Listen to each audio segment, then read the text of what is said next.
नमस्कार दोस्तों, मैं कपिल बोल रहा हूं। निकमी क्लासेज में आपका एक बार फिर से स्वागत व अभिनंदन है। दोस्तों, हमारी चल रही थी पॉलिटिकल की क्लास। पॉलिटिकल की क्लास में हम पढ़ रहे थे राष्ट्रपति। हमने राष्ट्रपति के बारे में 2 क्लासें कर ली हैं। उसमें हमने कुछ अनुच्छेदों के बारे में बताया, जैसे कि 52 में भारत का क्या होगा, राष्ट्रपति होगा। 53 में कार्यपालिका शक्ति राष्ट्रपति में निहित होगी।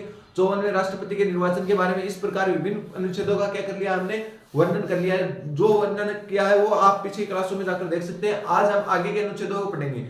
हमने अनुच्छेद 61 तक बात कर ली थी, आज अनुच्छेद 62 की बात करते हैं। अनुच्छेद 61 में मैंने महाभियोग के बारे में बताया था। अनुच्छेद 62 में क्या बताया गया, अन्य आकस्मिक कारणों के कारण राष्ट्रपति की, तो अनुच्छेद 62 की बात करते हैं। 62 में क्या बताया गया है कि कोई आकस्मिक कारण के कारण राष्ट्रपति का पद रिक्त हो जाए तो उसका कार्यभार कौन संभालेगा। तो राष्ट्रपति आकस्मिक कारणों के कारण,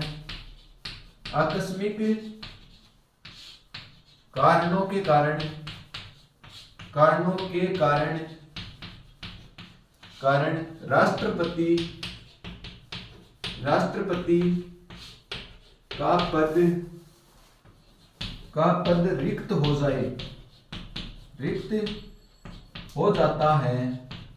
वो आकस्मिक कारण कौन कौन से हैं दोस्तों? यदि तो राष्ट्रपति की क्या हो जाए, या तो मृत्यु हो जाए, या क्या दे दे, राष्ट्रपति त्याग पत्र दे दे, या उसे महाभियोग की प्रक्रिया के कारण हटा दिया जाए, तो उसका कार्यभार कौन संभालेगा। तो आकस्मिक कारण राष्ट्रपति के पद की क्या हो जाए, रिक्ति हो जाती है,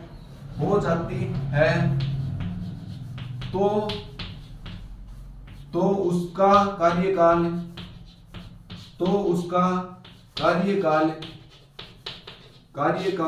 उपराष्ट्रपति संभालेगा। उपराष्ट्रपति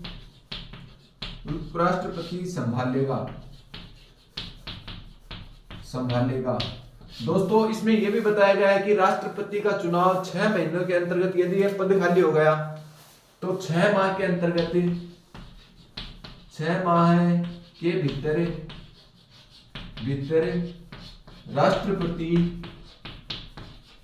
राष्ट्रपति का पद भरना अनिवार्य है।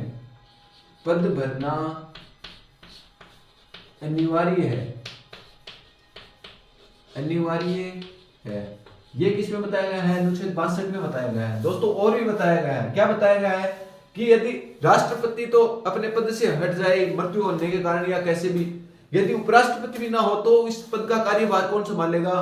तो यदि राष्ट्रपति व उपराष्ट्रपति दोनों अनुपस्थित होने पर, लिखो नीचे दोस्तों, राष्ट्रपति व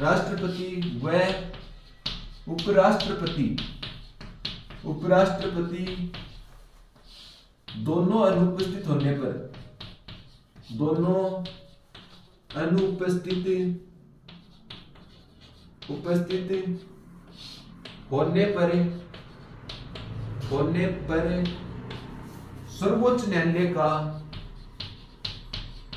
सर्वोच्च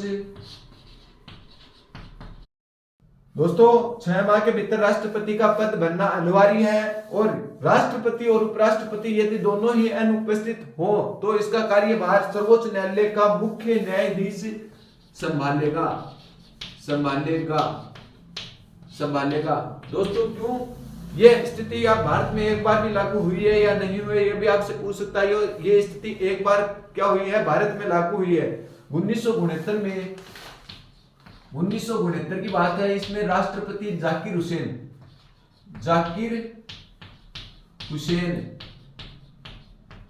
की क्या हो गई, मृत्यु हो गई। जाकिर हुसैन की मृत्यु के बाद नीलम संजीव रेड्डी उपराष्ट्रपति थे। उपराष्ट्रपति उस समय कौन थे? उपराष्ट्रपति नीलम संजीव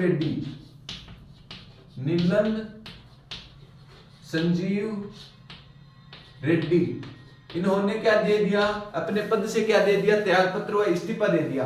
तो एक सर्वोच्च न्यायालय का मुख्य न्यायाधीश हुआ था हिदायतुल्लाह खान ने क्या किया था, उस समय कार्यभार संभालने का काम किया था। किसका? राष्ट्रपति का।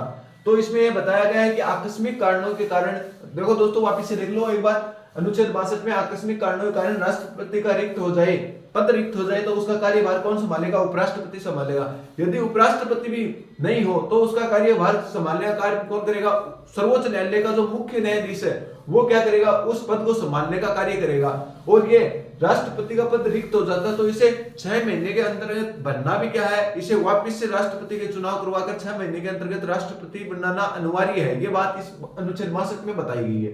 दोस्तों एक बार आप इसका स्क्रीनशॉट ले लें। ये प्रक्रिया एक बार हुई है। डॉक्टर जाकिर हुसैन क्या थे, 1969 में राष्ट्रपति थे, और नीलम संजीव रेड्डी क्या थे, उपराष्ट्रपति थे। इनकी तो क्या हो गई थी, मृत्यु हो गई थी, और ये त्यागपत्र दे दिया था। और हिदायतुल्लाह, मोहम्मद हिदायतुल्लाह क्या बने थे, राष्ट्रपति बने थे। दोस्तों एक बार इसका स्क्रीनशॉट ले, फिर हम आगे के अनुच्छेदों को पढ़ेंगे। दोस्तों बात करते हैं आगे अनुच्छेद 71। अनुच्छेद 71 में क्या बताया गया है कि राष्ट्रपति के निर्वाचन में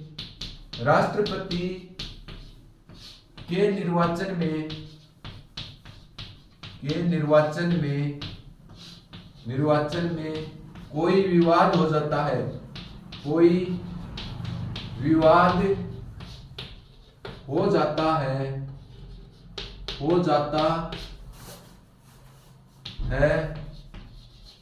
तो उसे सुलझाने का कार्य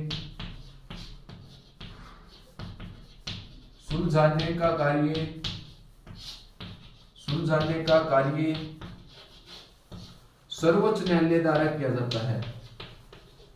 सर्वोच्च न्यायालय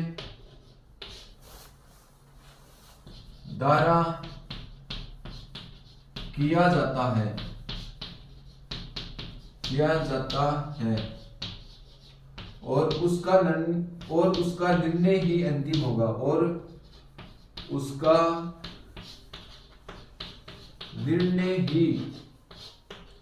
निर्णय ही अंतिम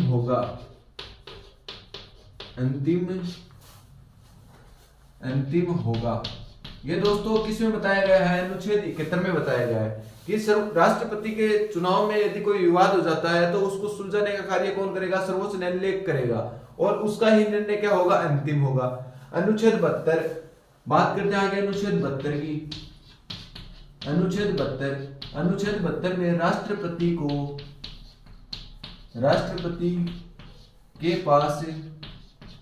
के पास क्षमादान की शक्ति प्राप्त है।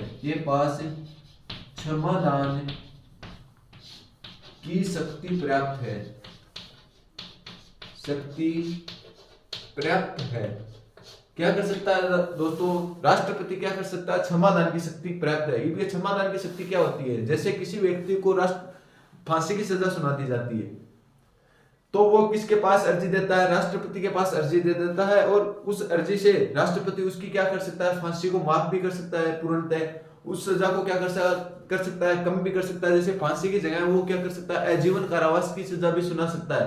यह राष्ट्रपति को यह शक्ति अनुच्छेद 72 के तहत प्राप्त है। बात करते हैं राष्ट्रपति का निवास स्थान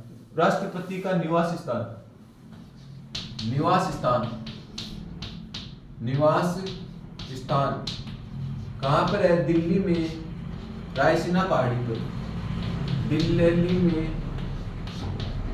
दिल्ली में रायसीना पहाड़ी पर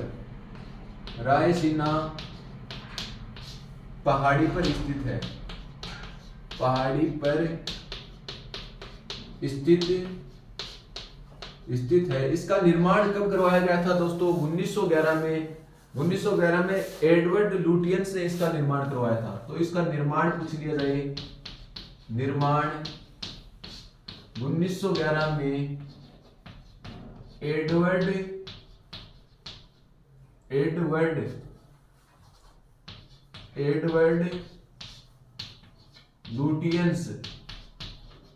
लुटियंस ने क्या करवाया था, राष्ट्रपति के लिए भवनों का निर्माण करवाया था।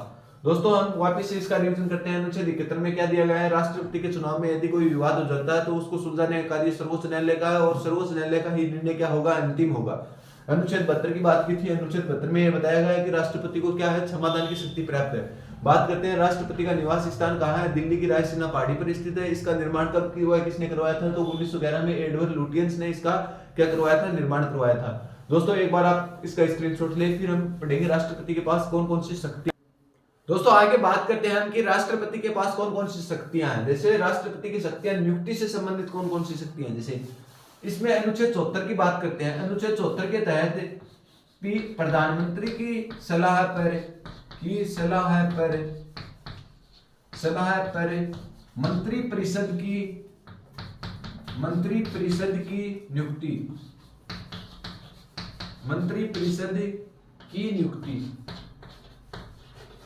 दोस्तों प्रधानमंत्री की सलाह पर किसकी नियुक्ति करता है? राष्ट्रपति मंत्री परिषद की नियुक्ति करता है। बात करते हैं अनुच्छेद 155 के तहत। अनुच्छेद 155 के तहत केंद्र शासित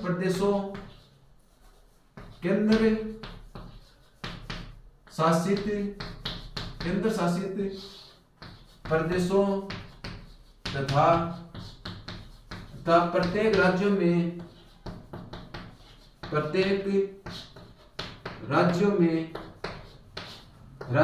राज्यपाल की नियुक्ति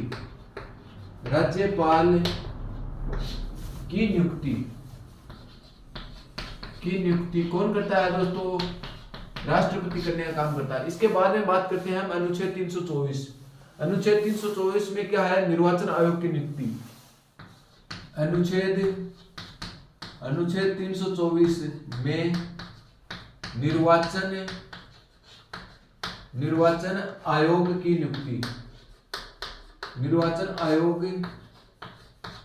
नियुक्ति। ये भी कौन करता है? नियुक्ति करने का काम कौन करता है? राष्ट्रपति ही करता है दोस्तों।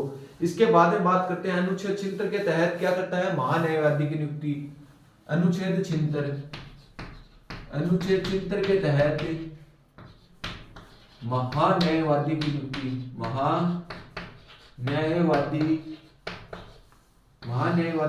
की नियुक्ति। अनुच्छेद 76 के तहत महान्यायवादी की नियुक्ति करने का काम करता है दोस्तों। इसके बाद में बात करते हैं अनुच्छेद 148 में नियंत्रण एवं महालेखा परीक्षक की नियुक्ति। अनुच्छेद 148 में नियंत्रण एवं महालेखा परीक्षक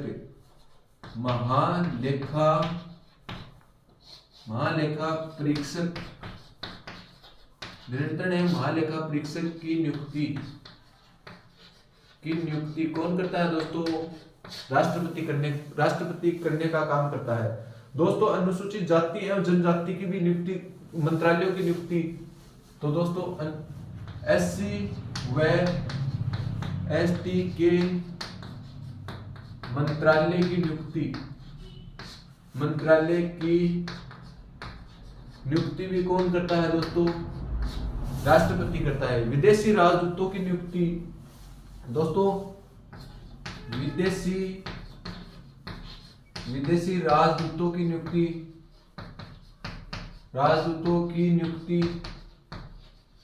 नियुक्ति कौन करता है दोस्तों? राष्ट्रपति ही करने का काम करता है। तो ये नियुक्ति से संबंधित शक्ति किसकी है? राष्ट्रपति के पास होती है। अनुच्छेद 316 लिख दिया है मैंने। अनुच्छेद 316 यहीं पे लिख दो। अनुच्छेद 316 में संघ लोक सेवा आयोग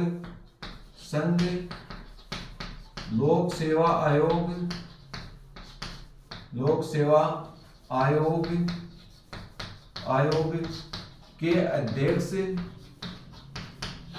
अध्यक्ष व सदस्यों की नियुक्ति करने का काम कौन करता है? राष्ट्रपति करता है। तो नियुक्ति से संबंधित इस प्रकार की राष्ट्रपति की विभिन्न शक्तियां हैं, जैसे कि 74 के तहत प्रधानमंत्री की सलाह पर मंत्री परिषद की नियुक्ति कौन करेगा? राष्ट्रपति करेगा। प्रधानमंत्री से पहले क्या लेगा? सलाह लेगा। उसके बाद में जो भी मंत्री परिषद का गठन होता है उसकी नियुक्ति कौन करता है? राष्ट्रपति करता है। बात करते हैं 316 में संघ लोक सेवा आयोग, जो क्या होता है? केंद्र में होता है और उसकी नियुक्ति अध्यक्ष हो 7 सदस्य व एक अध्यक्ष होता है, 8 सदस्य होते हैं। उनकी नियुक्ति करने का काम भी कौन करता है? राष्ट्रपति करता है दोस्तों। ठीक है दोस्तों। इसके बाद में बात करते हैं 155 में जैसे भी कितने 8 केंद्र शासित प्रदेश बताए थे उनमें, और प्रत्येक राज्य के राज्यपाल की नियुक्ति करने का काम कौन करता है? राष्ट्रपति करता है दोस्तों अनुच्छेद 76 के तहत महान्यायवादी की नियुक्ति भी कौन करता है? राष्ट्रपति ही करता है। अनुच्छेद 148 के तहत नियंत्रण एवं महालेखा परीक्षक की नियुक्ति करने का काम भी कौन करता है? राष्ट्रपति करता है। बात करते हैं विदेशी राजदूतों की नियुक्ति कौन करता है? राष्ट्रपति करता है। अनुच्छेद 324 के तहत निर्वाचन आयोग की नियुक्ति करने का काम भी कौन करेगा? राष्ट्रपति करेगा। SC व ST मंत्रालय की नियुक्ति करने का काम भी किसका होता है? राष्ट्रपति को होता है। तो ये राष्ट्रपति की नियुक्ति से संबंधित शक्ति है। अब हम और आगे भी राष्ट्रपति की विभिन्न प्रकार की शक्तियां पढ़ेंगे, उससे पहले आप एक बार इसका स्क्रीनशॉट लें। दोस्तों आगे बात करते हैं हम अनुच्छेद 85 की। अनुच्छेद 85 में राष्ट्रपति क्या कार्य करता है? संसद के सत्र को आहूत करना, संसद के सत्र को आहूत करना, सत्रावसान करना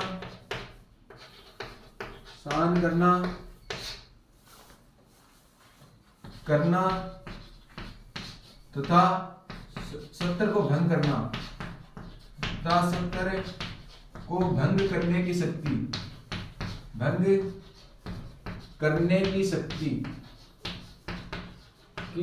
राष्ट्रपति में होती है। ये शक्ति राष्ट्रपति में होती है। दोस्तों संसद में कितने सत्र होते हैं? 3 सत्र होते हैं। संसद में सत्र कितने होते हैं? 3। कौन कौन से? बजट सत्र, शीतकालीन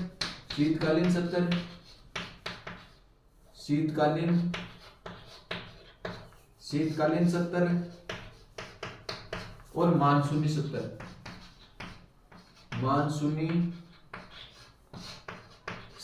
ये कितने सत्र होते हैं? संसद में 3 सत्र होते हैं। प्रत्येक 6 माह के एक सत्र में ज्यादा से ज्यादा कितने दिन का समय होना चाहिए? 6 माह के। 6 माह के भीतर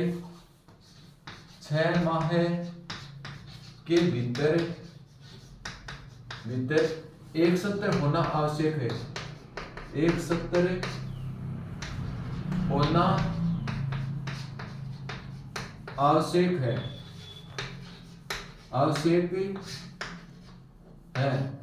दोस्तों इसमें कई क्वेश्चन पूछे हुए हैं। जैसे आपको बताता हूं कि फर्स्ट ग्रेड में आया था अभी कि संसद का सत्र बुलाने का काम किसका होता है? राष्ट्रपति का होता है।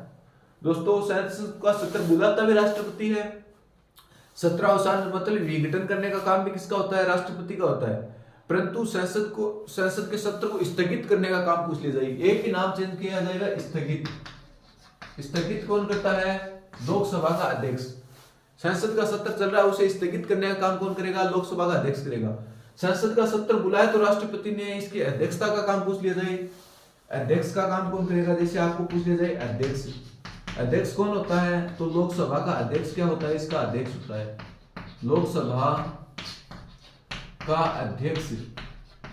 अध्यक्ष क्या होता है? संसद के सत्र का क्या होता है? अध्यक्षता का काम करता है। दोस्तों अनुच्छेद 85 में क्या बताया गया है? संसद के सत्र को आहूत करना, सत्रावसान करना व विघटन हुआ है मतलब लोकसभा को भंग करने का काम कौन करता है? राष्ट्रपति करता है। मतलब विघटन सत्र को भंग करने का काम किसकी शक्ति किसके पास होती है? राष्ट्रपति के पास होती है। परंतु स्थगित करने की शक्ति किसके पास होती है? जैसे सत्र चल रहा है वर्तमान में, जैसे बजट सत्र पर बहस चल रही है और उसे रोकना है, तो इसे रोकने का काम तो कौन करेगा? लोकसभा का अध्यक्ष करेगा। लोकसभा का अध्यक्ष क्या करता है? अध्यक्षता करने का भी काम करता है और उस सत्र को रोकने का काम भी करता है। परंतु पूरी मंत्रिपरिषद को भंग करनी होती है। जैसे मंत्रिपरिषद का निर्माण किया था ना अनुच्छेद 74 के तहत, उसको भंग करने की शक्ति किसके पास होती है? तो राष्ट्रपति के पास होती है। यदि मंत्रिपरिषद भंग हो गई तो क्या होंगे? यदि मंत्रिपरिषद को भंग कर दिया जाता है तो लोकसभा पूरी भंग हो जाती है और क्या होता है? देश में चुनाव की स्थिति वापस पैदा हो जाती है। तो संसद में एक सत्र में ज्यादा से ज्यादा कितने दिन का समय होना चाहिए? 6 माह से के भीतर क्या होना चाहिए? संसद का एक सत्र होना अनिवार्य है। यदि सत्र नहीं चल रहा है तो क्या बुलाया जाएगा? संयुक्त अधिवेशन बुलाया जाएगा। उसकी भी हम बात करते हैं, उसमें भी विधायी शक्ति दी गई है अनुच्छेद 108 के तहत, संयुक्त अधिवेशन की शक्ति। बजट सत्र, शीतकालीन सत्र और मानसूनी सत्र, ये संसद में 3 सत्र होते हैं। हर 3-3 महीने का एक सत्र चलता है। ठीक है दोस्तों, बात करते हैं इसकी अध्यक्षता करने का काम कौन करता है? लोकसभा अध्यक्ष क्या करेगा? संसद के सत्र की अध्यक्षता करने का काम करेगा। दोस्तों एक बार आप इसका स्क्रीनशॉट लें, फिर हम आगे पढ़ेंगे। दोस्तों आगे हम कुछ राष्ट्रपति की विधायी शक्तियां और पढ़ते हैं। तो अनुच्छेद 87 में क्या बताया गया है? संसद संसद की मंत्री परिषद द्वारा, संसद की मंत्री परिषद द्वारा तैयार किया गया प्रस्ताव, द्वारा तैयार किया गया प्रस्ताव संसद के प्रथम सत्र में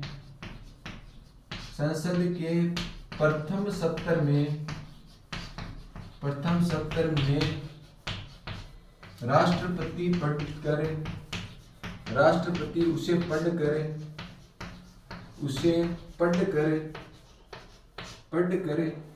धन्यवाद प्रस्ताव के रूप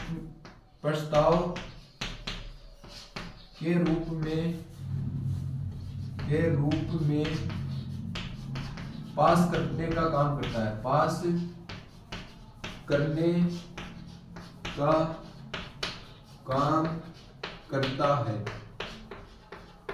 करता है दोस्तों। ये किसमें बताया गया है? अनुच्छेद 87 में बताया गया है। फिर हम उसकी विधायी शक्तियों की और आगे बात करते हैं तो अनुच्छेद 108 होता है। अनुच्छेद 108 में संसद में यदि कोई विवाद हो जाता है, संसद के संयुक्त अधिवेशन को बुलाने का काम करता है। संसद के संयुक्त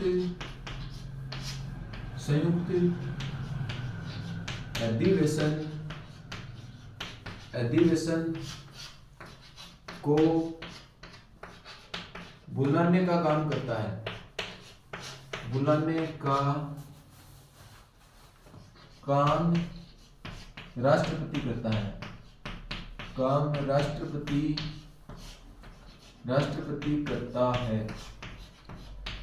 दोस्तों संसद में यदि कोई विधेयक को लेकर कोई विवाद हो जाता है, जैसे कोई भी विधेयक आया, कोई भी किसी भी विषय पर कानून बनाना है, तो उसमें क्या है, कोई विवाद हो जाता है, तो उसे के सुलझाने के लिए राष्ट्रपति क्या करता है, संसद के दोनों सदन कौन कौन से हैं? लोकसभा और राज्यसभा। लोकसभा का वर्णन अनुच्छेद 81 और राज्यसभा का वर्णन अनुच्छेद 80 में।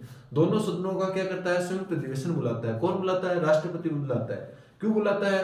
क्योंकि जो भी वो विवाद हुआ है उसे सुलझाने के लिए संयुक्त रूप से सभी लोगों को बैठाया जाता है और उसके बारे में चर्चाएं की जाती है। तो उसको सुलझाने के लिए संयुक्त अधिवेशन बुलाने की शक्ति किस अनुच्छेद में? अनुच्छेद 108 में। यह प्रश्न बहुत बार पूछा हुआ है कि संसद में संयुक्त अधिवेशन राष्ट्रपति किस अनुच्छेद के तहत बुलाता है? तो अनुच्छेद 108 के तहत बुलाता है। अभी तक भारत में कितने संसद में संयुक्त अधिवेशन बुलाए जा चुके हैं? अभी तक 3 बुलाए जा चुके हैं। जिससे पहले वो तीनों अधिवेशन पढ़ने से पहले हम एक बार इसका रिवीजन करते हैं। अनुच्छेद 87 में क्या बताया गया है? संसद के मंत्रिपरिषद द्वारा तैयार किए गए प्रस्ताव संसद में प्रथम सत्र चलता है तो राष्ट्रपति उसको पढ़कर क्या करता है? धन्यवाद प्रस्ताव के रूप में पास करने का काम करता है। मतलब संसद के जो भी मंत्रिमंडल ने प्रस्ताव तैयार किया है उसे पढ़ने का काम कौन करता है? राष्ट्रपति। और उसे क्या करता है कि आपने ये प्रस्ताव सही बनाया, उसको धन्यवाद के रूप में क्या करता है? उस प्रस्ताव को पास करता है। उसके बाद में क्या करते हैं? संसद के सत्र आगे चलना प्रारंभ होते हैं। ये प्रथम सत्र में करने का काम करता है। आगे जितने भी सत्र होंगे उसमें ये कार्य नहीं होगा। और अनुच्छेद 108 में संयुक्त अधिवेशन अभी तक भारत में 3 बार बुलाया गया है, उसके बारे में हम चर्चा करेंगे। एक बार आप इसका स्क्रीनशॉट लें। दोस्तों संसद में अभी तक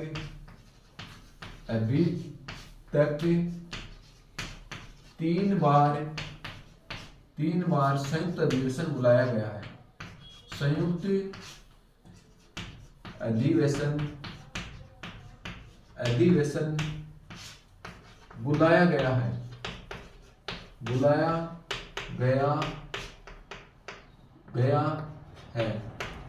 दोस्तों पहला अधिवेशन कब बुलाया गया था? तो 6 मई 1961 में जवाहरलाल नेहरू ने बुलाया था। दहेज प्रतिषेध अधिनियम, दहेज प्रतिषेध अधिनियम।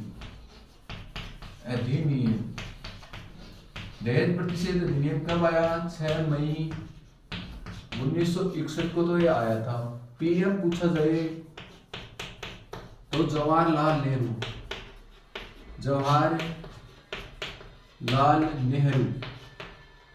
नेहरू की अध्यक्षता में क्या बुलाया गया था? दोस्तों संयुक्त अधिवेशन बुलाया गया था। क्यों बुलाया गया था? क्योंकि दहेज प्रतिषेध अधिनियम एक बुरी भावना थी समाज में, उसको रोकने के लिए ये अधिनियम लाया गया था और दोनों सदनों में क्या हो गया था, टकराव हो गया था। तो टकराव होने के कारण संयुक्त राष्ट्रपति द्वारा इस पर संयुक्त अधिवेशन बुलाया गया। उसके बाद में 6 मई 1961 को क्या बनाया गया था, कानून बनाया गया था। इसके बाद में बात करते हैं बैंकिंग सेवा आयोग। दूसरा अधिवेशन कब बुलाया गया, बैंकिंग सेवा आयोग पर बुलाया गया, बैंकिंग सेवा आयोग पर, सेवा आयोग बुलाया कब गया था दोस्तों, 16 मई 1987 को बुलाया गया था। मोरारजी देसाई की क्या थी, सरकार थी। तो 16 मई 1987 को मोरारजी देसाई क्या थे, पीएम थे दोस्तों, क्या थे, पीएम थे। इसके शासनकाल में बुलाया गया था बैंकिंग सेवा आयोग पे। इसमें क्या किया गया था, विभिन्न प्रकार के बैंकों का, 19 बैंकों का क्या किया गया था, इसमें राष्ट्रीयकरण किया गया था। इससे पहले इस पर क्या हो गया था, विवाद हो गया था। तो कब किया गया, 16 मई 1987 को मोरारजी देसाई की सरकार में। बात करते हैं आगे किस पर बुलाया गया, तो संसद में क्या हुआ था, एक आतंकी हमला हुआ था। उस पर संसद में आतंकी हमलों को रोकने के लिए क्या बुलाया गया था, निषेध करने के लिए क्या बुलाया गया था, एक संयुक्त अधिवेशन बुलाया गया। कब, 2002 में। तो आतंकी निरोधक विरोधक अधिनियम, आतंकवादी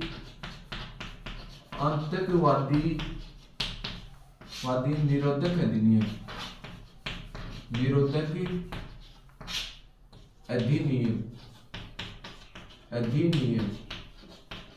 अधिनियम कब बुलाया गया, 26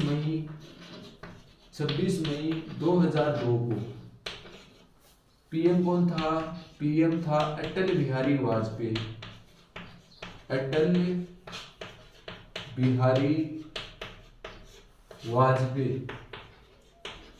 वाजपेयी क्या था, पीएम था। दोस्तों ये तीन क्या है, अभी तक संयुक्त अधिवेशन बुलाए गए हैं। संयुक्त अधिवेशन अनुच्छेद 108 के तहत क्या बुलाया जाता है, संयुक्त अधिवेशन बुलाया जाता है। और बुलाने का काम कौन करता है, राष्ट्रपति करता है। तो बात करते हैं अभी तक संसद में कितने संयुक्त अधिवेशन बुलाए गए हैं, तो 3 संयुक्त अधिवेशन बुलाए गए हैं। पहला अधिवेशन दहेज प्रतिषेध अधिनियम पर बुलाया गया था। कब बुलाया गया था, 6 मई 1961 को। प्रधानमंत्री कौन थे, पंडित जवाहरलाल नेहरू थे। संयुक्त अधिवेशन अनुच्छेद 108 के तहत राष्ट्रपति द्वारा बुलाए जाते हैं। बैंकिंग सेवा आयोग पर दूसरा संयुक्त अधिवेशन बुलाया गया था 16 मई 1987 को। मोरारजी देसाई की क्या थी, सरकार थी। इसमें बैंकों का क्या किया गया था, राष्ट्रीयकरण किया गया था। तीसरी बात करते हैं, संसद में एक बार आतंकी हमला हुआ था, उसको रोकने के लिए संसद कानून बनाने के लिए एक अधिवेशन बुलाया था, जिसमें लेकर विवाद हो गया था। और 26 मई 2002 को संसदीय आतंकी हमले को रोकने के लिए अटल बिहारी वाजपेयी द्वारा संयुक्त अधिवेशन बुलाया गया था। प्रधानमंत्री थे उस समय। दोस्तों ये थे आज के संयुक्त अधिवेशन। तो हमने राष्ट्रपति की कौन कौन सी शक्तियां कर लिया, नियुक्ति से संबंधित शक्तियां कर लिया और विधायी संबंधित शक्तियां कर लिया है। आगे जो भी राष्ट्रपति के जो भी कार्य हैं वो और हम आगे की क्लासों में पढ़ेंगे। आज के लिए इतना ही, धन्यवाद। यदि आपको चैनल पसंद आ रहा है तो इसे सब्सक्राइब व लाइक जरूर करें।